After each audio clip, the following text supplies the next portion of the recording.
حضرت امام اعظم رضی اللہ تعالیٰ عنہ آپ سرکار اس دنیا کے اندر پیدا ہوئے، امام الانبیاء صلی اللہ تعالیٰ علیہ وآلہ وبارک وسلم کی امت کی رہنمائی کی، فقہ حنفی کو تشکیل دیا، فقہ حنفی کو آپ نے ترتیب دیا۔ آج امت مسلمہ کی بیشتر تعداد، آج امت مسلمہ کی جو کثرت ہے وہ حضرت سیدنا امام اعظم رضی اللہ تعالی عنہ کے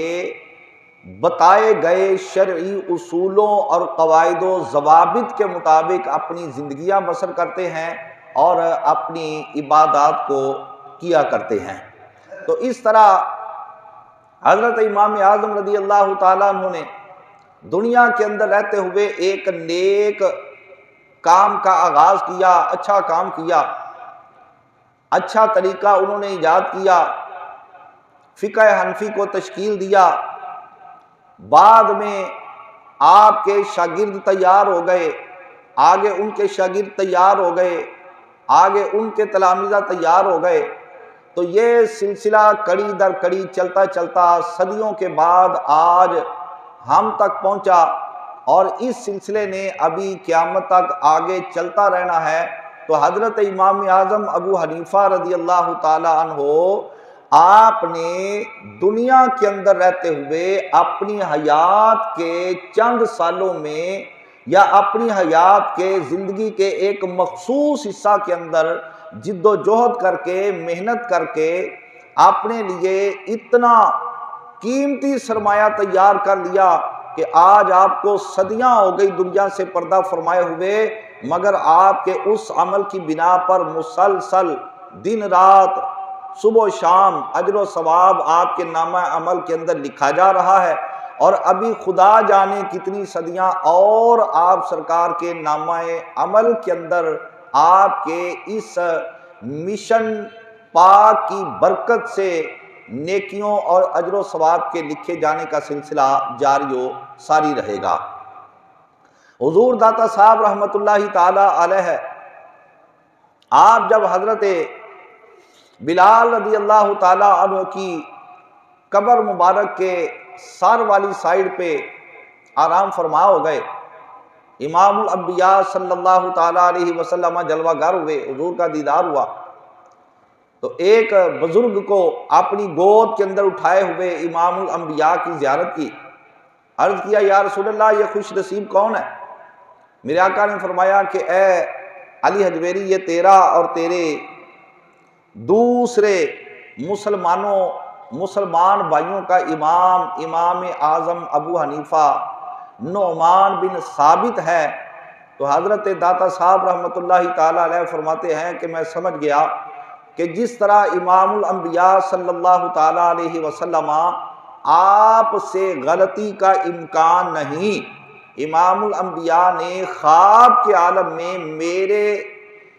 امام کو اپنی گود کے اندر اٹھاتے ہوئے اپنا دیدار کرا کر مجھ کو بتا دیا ہے کہ تیرے اس امام کی حفاظت کرنے والا میں ہوں، اور ان کی پشت کے اوپر میرا ہاتھ ہے، تیرا یہ امام کبھی غلطی نہیں کرے گا۔ حضرت امام اعظم رضی اللہ تعالی عنہ اللہ رب العالمین کی بارگاہ کے اندر اس قدر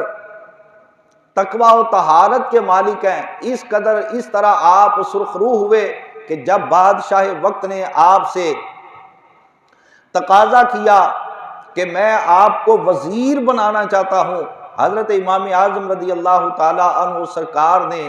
معذرت کر دی۔ آپ نے فرمایا مجھے وزارت کوئی چیز نہیں چاہیے۔ آج تو لوگ وزارت کی خاطر مرتے ہیں نا، خاندان اجڑ جائے، مال و دولت اجڑ جائے، اپنی جان چلی جائے، مگر وزارت ملنی چاہیے۔ قربان جائے امام اعظم کے کہ جن کے دل کے اندر خدا کا خوف تھا کہ اگر آج وزارت لے لی تو قیامت کو اللہ کی بارگاہ میں اس کا حساب ہی دینا پڑے گا۔ آپ نے فرمایا بھئی میں اس کا اہل نہیں ہوں۔ بادشاہ کہنے لگا آپ اہل ہو، آپ جھوٹ بولتے ہو۔ آپ نے فرمایا لے پھر اپنی بات پہ قائم رہنا، اگر تیری نظر کے اندر میں جھوٹا ہوں تو جو جھوٹا ہوتا ہے وہ وزیر بننے کے قابل نہیں، اور اگر میں سچ کہتا ہوں تو پھر مان لے کہ واقعی میں وزیر بننے کے قابل نہیں۔ اور بادشاہ وقت کو اتنا غصہ آیا کہ اس نے میری بات کو ٹال دیا۔ حضرت امام اعظم رضی اللہ تعالی عنہ کو اٹھا کر جیل کے اندر ڈال دیا گیا۔ کس گناہ کی پاداش میں؟ کہ اس نے میرا حکم نہیں مانا۔ حضرت امام اعظم رضی اللہ تعالی عنہ جیل کے اندر رہے، آپ پر ظلم و ستم کیا جاتا رہا، آپ کو دن رات کوڑے مارے جاتے رہے۔ کس وجہ سے؟ کہ میں نے اسے کہا تھا وزیر بن جا، انہوں نے انکار کیوں کیا؟ آپ کو کوڑے مار مار کے شہید کیا گیا، آپ کا جنازہ جیل سے نکلا۔ وہ امام اعظم رضی اللہ تعالیٰ عنہ جو اس قدر تقوی و طہارت کے مالک کہ ایک یہودی کو قرضہ دے دیا اور قرضے کا مطالبہ کرنے کے لیے، واپسی کا تقاضا کرنے کے لیے آپ چل کر اس کے دروازے پہ چلے گئے۔ جب دروازے پر پہنچے تو آپ اس کے گھر کی دیوار کا سایہ بھی تھا، گرمی کا موسم ہے، دوپہر کا وقت ہے، دھوپ کی تپش ہے، آپ اس کے مکان کی دیوار کے سائے کے اندر کھڑے نہیں ہوئے بلکہ تپتی ہوئی دھوپ کے اندر کھڑے ہو گئے۔ کسی نے پوچھا کہ اے امام آپ دیکھو نا اس قدر گرمی ہے، سورج سر کے اوپر ہے، تو آپ اتنی تکلیف کس واسطے برداشت کر رہے ہیں؟ آپ یہ مکان کا سایہ بھی تو ہے، دیوار کے سائے میں کھڑے ہو جائیں۔ حضرت امام اعظم رضی اللہ تعالیٰ عنہ نے فرمایا بات یہ ہے، آپ اپنی جگہ پہ صحیح کہہ رہے ہیں، لیکن بات یہ ہے کہ اس مکان کے مالک سے میں نے قرضہ لینا ہے اور مجھ کو یہ ڈر لگتا ہے کہ اگر میں اس کے مکان کی دیوار کا سایہ اس سے فائدہ حاصل کروں گا تو وہ سائے سے فائدہ حاصل کرنا کہیں میرے لیے سود کے زمرے میں نہ آ جائے۔ میں اس بات سے ڈرتا ہوں کہ اللہ کی بارگاہ میں کل کو مجھے روک لیا جائے اور کہا جائے کہ حساب دے، تو نے جو فلاں بندے سے قرضہ لینا تھا اور جب تو قرضے کی واپسی کا مطالبہ کرنے کے لیے گیا اور اس کے مکان کے سائے کے اندر کھڑے ہو کر تو نے کچھ فائدہ حاصل کیا، آج اس کا حساب دے، تو قیامت والے دن نعمان بن ثابت اللہ کی بارگاہ میں کون سا عذر پیش کرے گا؟ یہ تھا تقوی و طہارت ان لوگوں کا۔ اور آج کیا ہوتا ہے؟ آج یہ ہوتا ہے کہ جس کو قرضہ دیا بعد میں اس قرضہ دینے والے بندے کے کھانے پینے کا راستہ کھل جاتا ہے، بلکہ بہت سارے لوگ تو قرضہ دیتے اس ارادے سے ہیں کہ چلو آئے دن اس کے دروازے پہ چکر لگائیں گے اور کچھ نہیں تو چائے پانی تو پوچھا ہی کرے گا نا۔ یاد رکھنا،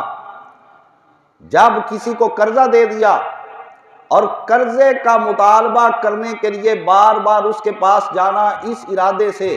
کہ وہ کچھ کھلائے گا، وہ کچھ پلائے گا، وہاں سے کھا پی کر آنا، یہ سود کے زمرے میں آتا ہے۔ اور سود کے بارے میں آپ نے بارہا مرتبہ علماء سے سنا،